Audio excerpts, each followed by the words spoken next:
while, huh? Yeah. Alden started eating his cookie of the week. We just whipped this up. Honestly, we did not grocery shop and plan this one out. But we had a couple requests from some friends that said, y'all haven't done a podcast episode in a while, so we thought we'd whip one together. We have a lot of comics that we haven't read yet. And this cookie, you want to tell them about it? I'm going to try it. It's kind of lemony, actually. Everly, could we please read that book? Yeah, it's really fresh kind of tasting it. It's from blueberries. We had a lot of extra blueberries. Yes. I brought some milk, too. And the blueberries were kind of like, some were good and some were really... Really bad. Some of them were bland. Just not flavorful at all. And then others were like really tart. Everly's in here with us, too. And the purple... It's like this scary that's always scary. She's getting a preview of our comic we're going to read today. It's a Scooby-Doo one. We like those here, huh? Yeah. Scooby-Doo. And I don't know what it's called right now because she has it, but I will say it before we start reading it. Well, what do you think about the cookies? I was never one. They're pretty good, actually. They kind of remind me of like eating a muffin. I need to go get another one. This is good. Like a blueberry muffin cookie. This was good. I already ate mine, so I'm getting another one. Because that one was a little too small. Mm-hmm. So I'm getting the bigger one this time. All right, well, we'll start reading here in a minute. You want to say hi, Everly? Hi. They want to see you. Come here. They can see Jack. There's Everly. Crazy hair girl. Okay, we'll see y'all in a minute. Okay, we're going to start reading Scooby-Doo, Where Are You? Yeah. And I'm not sure what this one's called. It's episode number 110. And on the front, you want to describe what's going on here, Alden? Yeah. Scooby is, like, kind of dizzy.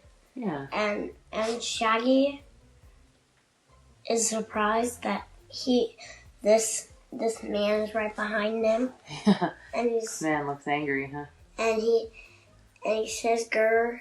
Mm-hmm. He's saying "grr," and he's got a colander on his head. Yeah. And it says, "Zoinks! There's nothing groovy about this grove."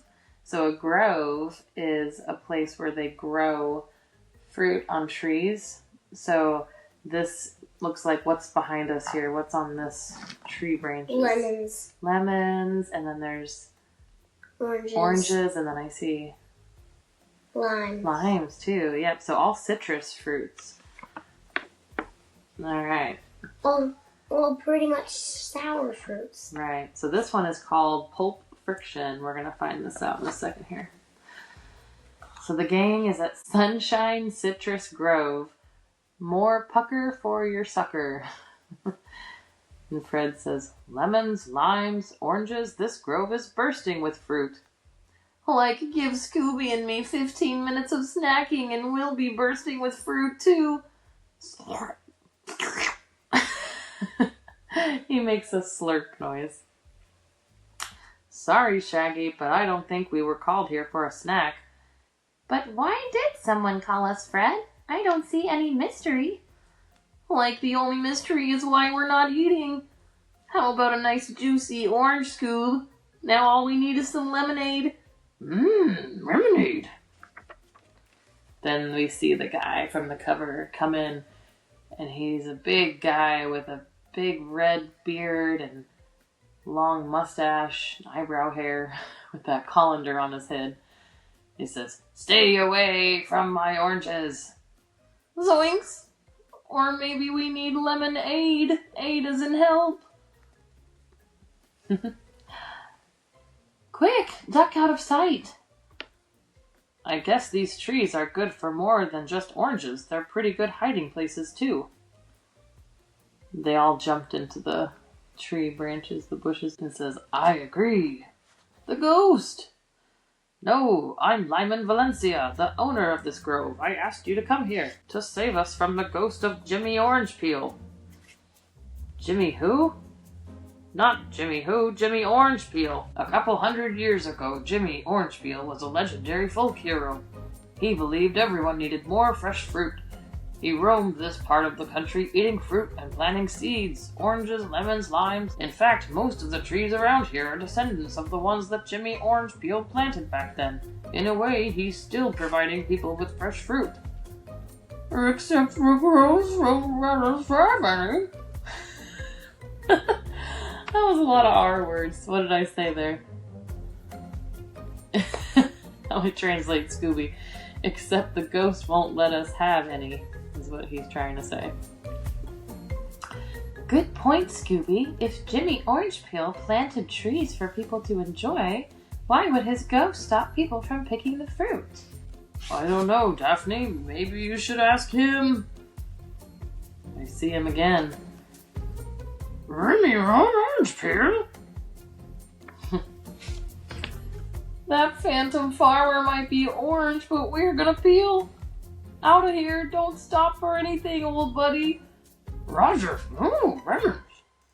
Get out, this is my fruit, my juice, my vitamin C. And this is like my exit, oops, squirt. He steps on a lemon, and it squirts out a bunch of juice, and it ends up going right into the guy's eyes. My eyes, that juice stings. Like, sorry about that. We'll try to watch where we're running. And they're all running away out the front gate. And I do mean running. Angry. What is Scooby saying there? Angry, I think. Oh, okay. Whew, I think we lost him. The ghost only ever seems to appear inside the grove. Really? Why wouldn't Jimmy Orange Peel follow us out here? Maybe he can't leave the grove like a ghost bound to a haunted house. Or maybe he isn't really a ghost. He mentioned vitamin C, but vitamin C wasn't discovered until decades after the real Jimmy Orange Peel died. Besides, I've never heard of stopping a ghost with lemon juice before. At least it gives us a little breather. We can use the time to try to figure out the mystery. Or we could, use the time to go home. At this rate, we might as well all go home. No one can pick fruit while the grove's haunted. Actually, that raises a good point, Mr. Valencia. We didn't see anyone picking fruit in the grove. Could the ghost be one of your workers? What workers? I used to have plenty of people picking fruit, but every time I try to hire workers, the ghost scares them away. And the problem's just getting worse. If the fruit isn't picked soon, it'll get overripe and spoil. Ross Weevil, what brings you here? Just being neighborly. I heard the commotion all the way over in my grove, so I wanted to make sure you were okay. Mr. Valencia would be more than okay if he would simply accept our generous offer and sell his grove to Agropoli Industries. I told you before, I'm not selling my grove to you. Get out of here. That's telling them. Please feel free to contact Agropoli Industries when you change your mind. Listen, I've got to get back to work too, but don't worry about your crop, Lyman. A big company wants to buy your grove? That sounds like a motive. I guess so. They've been trying to get me to sell for a while now. Agropoli Industries already bought up most of the groves in the area. Now they want to add mine to the list. But it won't matter soon. Ross is right. The grove is useless without workers to harvest the fruit before it spoils. Well, maybe we can do something about that. Soon. Fresh limes smell great. Maybe so, but around here, they also smell like trouble. Those are my limes when I get my hands on you. You'll have to catch us first. They're all running away. But the guy's back, the ghost. But you know, if lemon juice can stop you, Swat! I'll bet lime tree branches can too. Because they're setting him up for a trap. So Scooby and Shaggy hit him with a tree branch as he ran after the gang. He says, oof! Says, hey, what do you know? Branches can stop him. Probably because he's not a ghost. Then let's see who it is. Ross Weevil? You didn't really think this would scare Mr. Valencia into giving up his grove, did you? Ah, it didn't have to. As long as I scared away all his Wyman's workers, his unpicked fruit would spoil on the tree. The shortage would drive up prices and my oranges would be worth a fortune. Or you would have won if we hadn't come along. Orange, you sorry we did? The end. How'd he make himself glow like that, though? I don't know. Mm-hmm. That was weird. Alright. The next one. This one is called Over the Boardwalk. You know what a boardwalk is? It's kind of like when you walk out over water. There's like kind of a bridge like. Anyway. So we'll read this one. Let's see. There's got to just be 2 stories in this one, like most of them, huh? The boardwalk, like we went to the Galveston boardwalk, you know, the pier with all the games and rides and stuff. Yeah. So it looks like Shaggy and Scooby are riding a roller coaster, I guess, because they're saying, they're crying, they're screaming and crying. And they're going down really fast, and it's a, we're gonna, I can't do Shaggy yelling, we're gonna die, and then they're like, we've made it. They're getting off the roller coaster. So what do you say, Scoob? Like, wanna go again? We're good. You've already been on the cyclone 3 times, you guys. And while we enjoy watching you have a good time, we didn't come all the way out to Coney Island not to have a good time ourselves. Daphne and I are going to check out the beach. And I'm going to take a walking tour. This area of Brooklyn is full of history. Cool. Okay, Scooby. Once more on the roller coaster and then brunch. Later, guys. Soon. Velma's walking around thinking to herself, Gosh, this place is amazing. I can only imagine what Coney Island used to be like. A century ago, when it was the playground for the rich and home to fantastic places like Dreamland and Steeplechase Park. Save Coney Island! Protect Coney Island from real estate developers! There's people protesting with signs. But Dreamland burned down a long time ago, and nowadays the rest of Coney Island seems to be disappearing under bulldozers. Excuse me, could you tell me what's going on? Or I guess this is what's going on in current day, huh? She was thinking about ancient history, but now she's looking at this protest. She says, Excuse me, what could you tell me what's going on? We're protesting the Towers Company plan to destroy parts of Coney Island to build luxury apartments overlooking the boardwalk.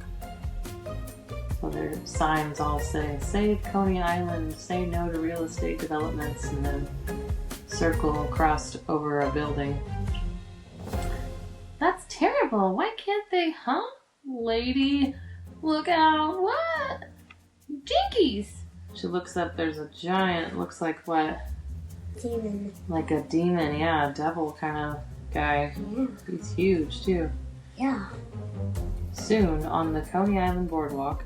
I don't know how he became that huge. Yeah.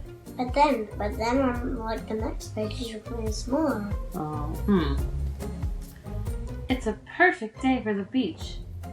You bet. I can hardly wait to spend the next few hours doing I don't know nothing. how a human can be that tall. Yeah, we'll find out. Huh?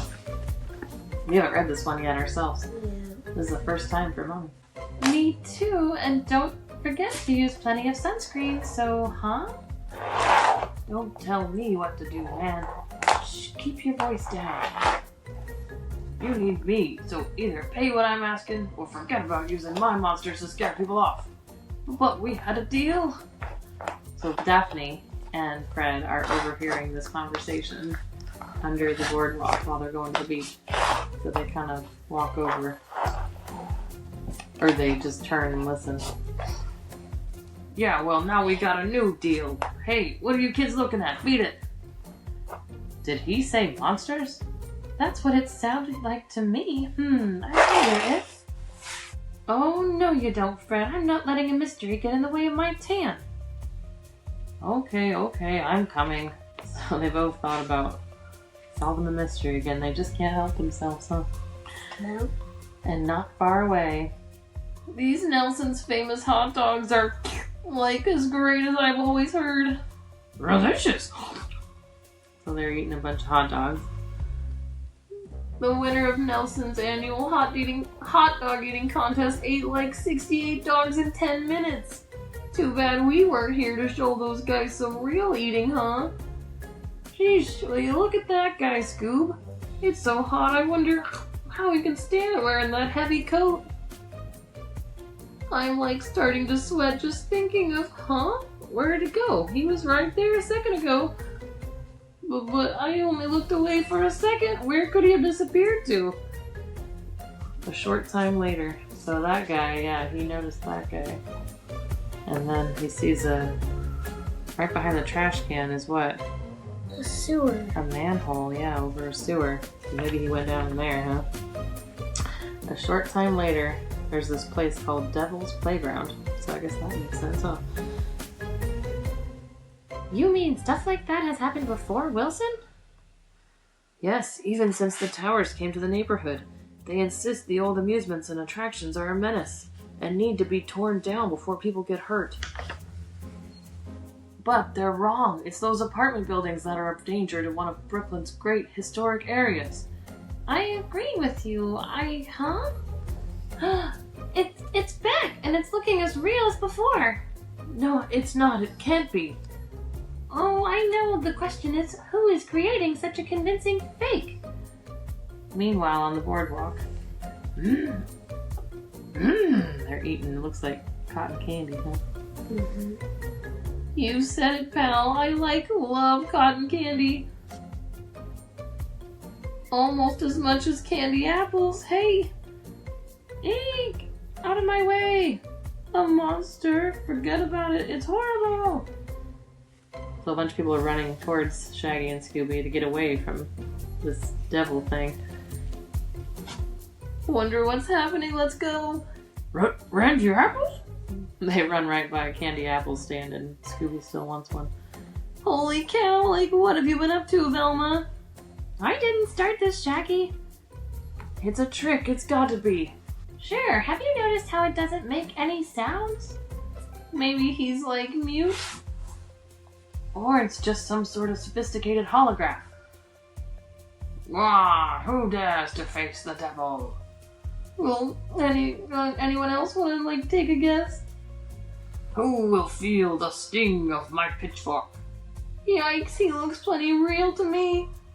You'll believe in me. I'm done with you, mortal. Ha ha ha. Run, Scoob. Oh boy, I hope Daphne. I'm running. Oh, sorry, that was bad. I'm running. Oh, then Velma says, I hope Daphne hasn't turned off her cell phone. So Velma's trying to call Daphne here at the beach. Shaggy and Scooby are being chased by who? Oh, never mind. We'll meet you there. She can see it over there at the tower. What's going on? Well, I think we may have taken a wrong turn here, Scooby. Rip? Or rip? Something rips. Haha, who'll dance with the devil? If you don't mind, I'd rather like to sit this one out. I said dance! Can't we talk about this? Yikes! Huh? They flipped out the back, and then they both grabbed onto the side of a sheet, and they're floating through the sky. Hey, I think we lost him, Scoob. Or not, how'd he get back down so fast? He's below him. Yoinks, now where did that come from? Reroll? Oof. So hang on, he says. The Wonder Wheel? Is that what he's saying? Where is it from? I'm not sure what's he referring to. Whoosh. Man, I knew there was a reason I love that roller coaster. Oh, I see. There's no, I don't know what he's afraid of. Anyway, I think this is like where we get off, Scooby. Ready? 1, 2, 3. Come and taste the wrath of the devil. The devil. Boing, boing. Him again. Just how fast is this little devil? They land right on top of him, though. Oof. Ow, nice landing, Scoob. Hey, what the heck are you doing? Get off of him. What? Am I seeing double devils? So there is another one, huh? They landed on one, and there's another one. That's what you're supposed to think, Shaggy, but it looks like these guys have... Squirt. Whoa. They squirt. Oh, I guess it was probably like sunscreen on the ground, and he slips on it, the one devil. Oh, and he falls. Okay, now this is getting like ridiculous. You don't know the half of it, Shag. Wilson tackled the devil. Well, the first one. Oh. We figured the plan was to make people believe the area was haunted, so the Tower brothers could buy it up cheap, right, Andy Towers? He's unmasking all these guys. Those are the 2 guys we saw arguing under the boardwalk. And that's the man in the overcoat. He must have worn it to hide the devil costume. He works for Mr. Brinks, who owns the Devil's Playground and was working with Andy Towers. And his brother Barney. I realized that both times the devil appeared, I saw the same man nearby. The only person not panicking, because he was the only person who knew it wasn't real. Guess Coney Island's safe from these developers. But it could have worked if not for you darn kids. One of that guy says, the end. Alright. That was pretty good, huh? What'd you think, Alden? Yeah. You like that one? Yeah. Oh, very, always challenging for the voices for Mommy. I know. Yeah. Well, thanks for y'all. Those of y'all that have been sticking with us every episode and awaiting the newest episode. We'll try to be a little more consistent, but the big news we forgot to share while we were eating cookies is that we just moved into an actual house now from our RV we were living in now to a house. So we recorded this first episode at the house that we will be living in for a long, long time, huh, Alden? Yeah, forever. And it's a good one. It's got rooms for everybody. And we get some land, and it's a little further away from our other home, but not too far. And not too far from Grandma's house either. Yeah. Still about the same, yeah. So, It's always hopefully, gonna be the same. yeah. Hopefully we can do these once a month at least, huh? Yeah. So we'll do one around Thanksgiving time then. All right. Do you want to say anything else to our friends before we say goodbye? Yeah. What? Yeah. Shout outs. Oh yeah, okay. Shout out. How about you shout out your cousin? So, what superhero does he like? Oh, I'm not sure. But I thought you just mentioned him because his cousin, so Alden's cousin, Rowan, is my brother's kid, and they're pretty close. Rowan's a few years older than Alden, and they always get really silly when they get together and play, but Rowan asked us if we could have him on the show for an episode, and I said, yeah. That would be fun, huh? Sure. As long as you boys could be a little calmer when we read, because every noise you make makes a lot of noise on the audience side. So, let's tell our friends goodbye, and thanks for listening to... I bet he likes, like, Star Wars. Yeah, probably. He had a Star Wars birthday. Alright, tell our friends goodbye. Bye-bye. Thanks for listening to... Comics and cookies. Ooh, baby gaga.